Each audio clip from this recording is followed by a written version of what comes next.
Welcome to Southern Cooking Made Simple, y'all. I have been trying to get the McDonald's recipe down pat for French fries made at home. I love their crispy, crunchy outside and the delicious, yummy center on the inside and that salty exterior with that yummy taste. They're just delicious. Sometimes I just like to go get a package of fries and I don't worry about having anything else but something to drink. I love them.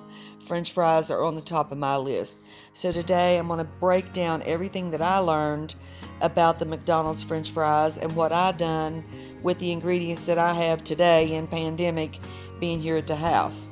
So I'll give you guys a breakdown of that now.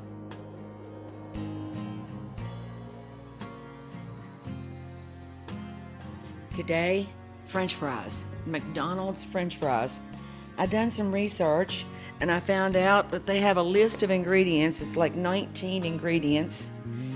And on those ingredients, now that's including all the different types of oils and including the potatoes and the salt and everything.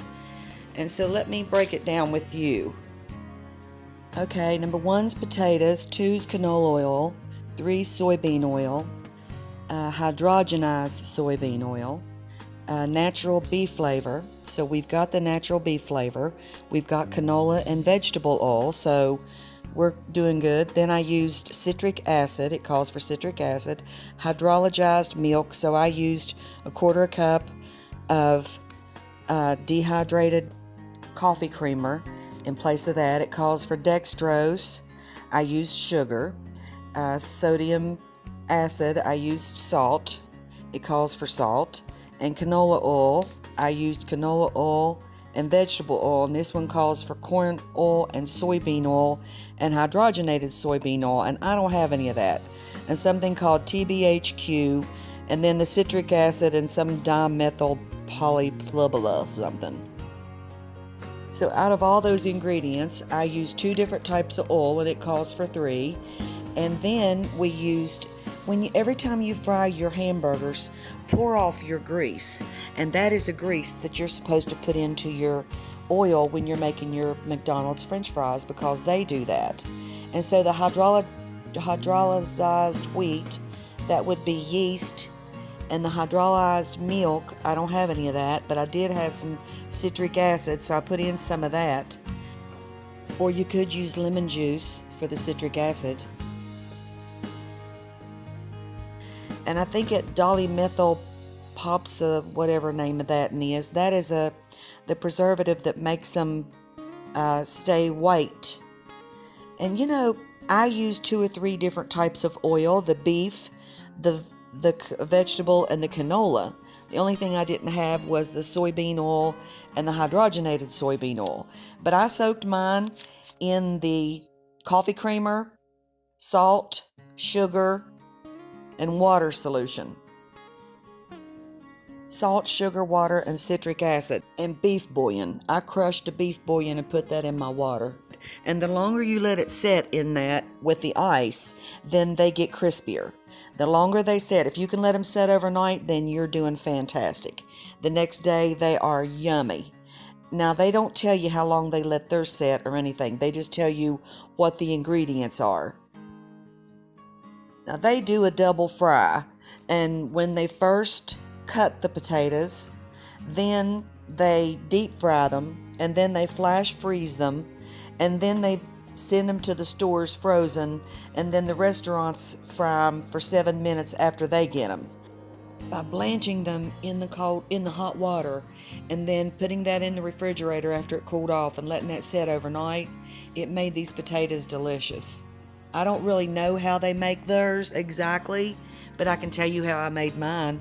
But I can tell you, the longer you let them soak in that icy cold water, the crispier they'll be. And I think it's all the additives that they add to it. But looking at their list of ingredients, they have hydrolyzed vegetable oil or corn oil and hydrolyzed soybean oil. Gosh, those are hard to say for me. And that tells me that probably is what's making them so doggone crispy.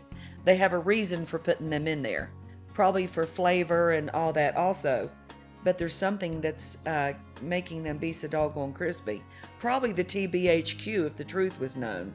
I don't know. Now, when I made my burgers, I made them larger than McDonald's does, and they were a little bit meatier. Theirs are just a little bit shy, about half shy of what I'd like to have in my burger here at the house. And when I have a chance to make my own. Now, I took salt, pepper, garlic powder, and onion powder, and sprinkled both sides of these and let those sit in the refrigerator and marinate with that on there all day. And they were delicious. Now, you fry them on one side and they get completely brown and crispy on that side. But you have to pour off your beef fat.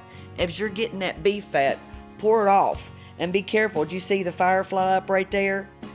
You got to be careful if you're using too small of a skillet like I was on a big flame. It'll shoot that out of there. So I get that grease out of there. See that? Now, when you're taking your grease out of your ground beef like this, save your grease, because that's what you use in your French fries, is your drippings off of your ground beef. That's what they do at McDonald's. And I even soaked mine in some beef bouillon overnight too this time, and they were delicious. But you know, we don't need all those additives. I like to obtain those hydrolyzed oils so we could have crispier fries next time, and see if that's what they use. If that's what does it, if you can buy them in small quantities, it'd be worth a try just to give it a taste.